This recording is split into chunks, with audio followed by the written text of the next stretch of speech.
All right, the Committee on Parole is called to order. Today is Tuesday, May 16th, 9:25 a.m. My name is Brennan Kelsey. Along with me is Ms. Renata and Mr. Marabella will be panel staff and support of the DOC headquarters in Baton Rouge. Our remote location is Union Parish. With staff and support there at Union, please introduce yourself. You need to take yourself off of mute.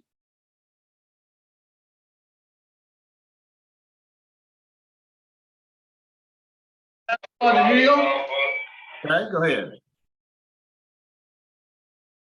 What's your name, sir? Yeah, I can hear you now. Okay. Ready for our first case? Please introduce yourself, state your name and DOC number for the record. Jamal Buie, 509-513. Okay, Jamal, you heard the introductions. We'll be your parole panel, ask you some questions. You can respond at the end. You can make a statement. We'll take a vote. You understand the process? Yes, sir. You have Ms. Chantel Smith, Ms. Renee Sims, and Marvin B. Jenkins, and a couple of them will speak at the appropriate time. Jamal Buie, DOC number 409-513. You are a fifth class offender. Parole eligibility date 1/4/2023. Good time 12/5/2024. Full term 4/4/2025. You're a 3-year sentence for theft. Does that sound correct? Yes, sir. Third offense theft. All right, would you answer Ms. Renata, please? Morning, Ms. Bowie. Good morning. How are you today? Fine. Thank you for asking. How old are you, sir? 43. How long you been in jail on this particular charge? Got 9 months. And we noted in the record that you're classified as a fifth offender. So you're 43 years old, and you have, when I look at your record, I see like 2 full pages of different transfers around the state in and out of jail. How many years of your life have you spent in jail? Altogether about 12, 13. Why is that?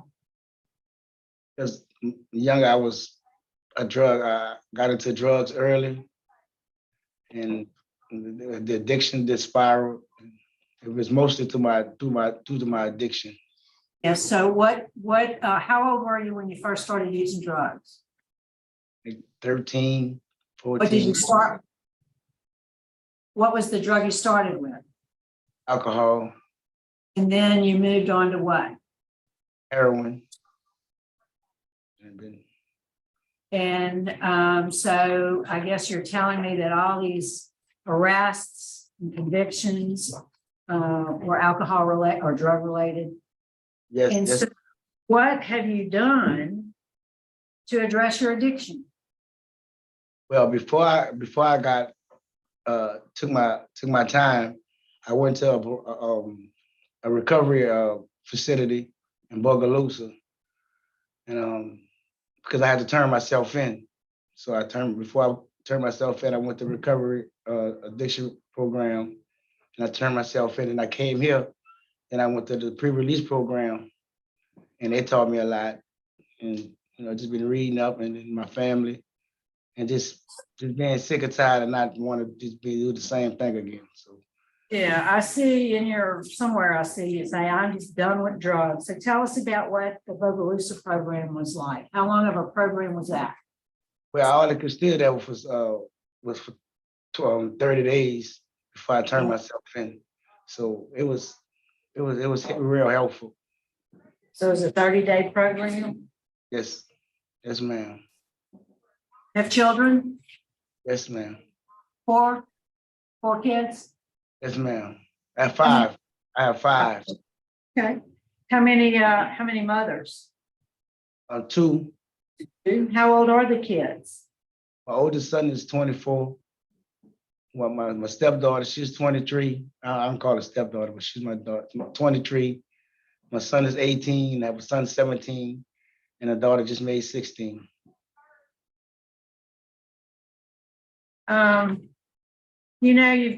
It's concerning to me that we have you score out as to being a high risk to reoffend. You score out as having high needs, dealing with your substance abuse. You've been on parole or probation many times. I see that you didn't do very well on supervision because you got revoked at least 5 times. 3 of those times were because of new felony convictions. Tell us, what do you think is going to make you successful? But this time I really have it in my mind that I really don't want to be an addict anymore. I have a new outlook on life. I have a good support system. I don't want to disappoint anybody anymore. Mostly I don't want to disappoint myself.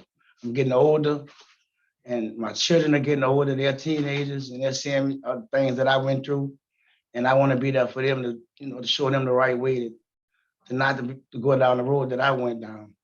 So how are you going to stay sober? What is your plan specific?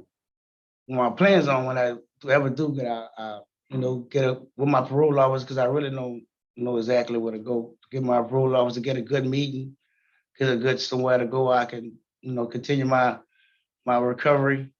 My recovery is my main thing that I want to, work on my recovery. I have a good support system. What's the plan? You need a specific plan. So what is the plan? My plan is when I do get out, I want to get with my parole officer to find a good facility to go to, where they have meetings and, where they have NA or AA. Have you ever been to those meetings? No, I never been in them, except inside the facility where I went to Buffalo, yeah. But I ain't never been able to get to it when I was in, because I had to go straight to jail. So I want to find out on the street where I could go to get a meeting, NA meeting, any kind of meeting I can get to. If I had to. When's the first time you realize that you're tired and you're done with drugs? Is that a recent revelation? It haven't been recent. It's been a couple of years now, but I was so far into my addiction, I didn't really know how to. So this being these 9 months really helped me get it out of my system and help me, realize that this is what I need to do. This is what I need to do. So you were at St. Tammany, you got to Union Parish in December. You got any write-ups since you've been in jail this time? No, ma'am. And I think it take, when you were in jail previously in 2014 or 15, you had a living in balance class. You remember that? Yes, ma'am. What'd you get out of it? Not much, because you went back to the same thing. Yeah, not much. I really took it seriously at the time, but my circumstances was I got back into the drugs. So you have a good time date, which is in December of next year. Where are you going to go whenever you get out of jail, whether it be parole or the good time mandatory means? Where are you going? Well, I'm going to stay with my grandmother. My grandmother in Slidell. Well, and she's here today, I believe. So where is that in the same area where you got in all this trouble all these many times? No, ma'am, not at all. And you mentioned a good support system now, but I would guess that support system has always been there for you. Yes, they have. And so how's that going to be different for you? Because I'm ready for it now. I'm ready. They've been ready, but I'm ready for it. I'm ready. I'm sick and tired of just living the life I've been living. Do you believe you could benefit from an inpatient intensive substance abuse program before you're released? Yes, I can. All right, I'll just sit back and listen, Mr. Jim. All right, now we'll hear from, you'd like to make a brief statement, Ms. Sims.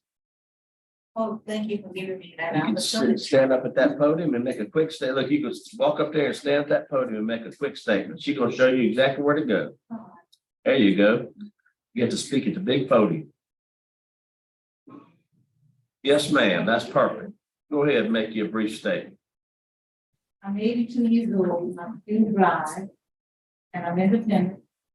And my studies have been all while I went to Covington. Every Friday he would call me, how to deal with it. And he got into the Bible, he knows the Bible. If he's allowed to come and stay with me, he's gonna be in a religious program. And I'm gonna get medical care. But then he's gonna need counseling. And we already located Goodwill stores in our location. They help young people who's coming out of prison. He's gonna have a job. We done with these plans. Which are, we have most credentials, we got ID, we got driver's license, we do everything. All right, thank you so much. Thank you for your comment. Appreciate you. Ms. Smith, would you like to make a brief statement or no? Chantel Good Smith? Good morning. Yes, sir. How you doing? Good. How you doing? I'm fine. Thanks for asking. Yes, I'm the wife and mother of Jamal Buie. And this time before he went to be incarcerated when he turned himself in, we was with him in a courtroom and he was doing so much better. I actually drove him to the program in Bogalusa and they said he did real well. And out of all the time that I seen him struggle with his addiction, this was the time that he wanted to do it because he wasn't able to go to that program unless he said so. Like some other programs, if you were like his wife or whatever, which I am, we're legally married, I could have signed him up, but it wasn't that case this time. He signed himself up. And I seen the drastic change in him.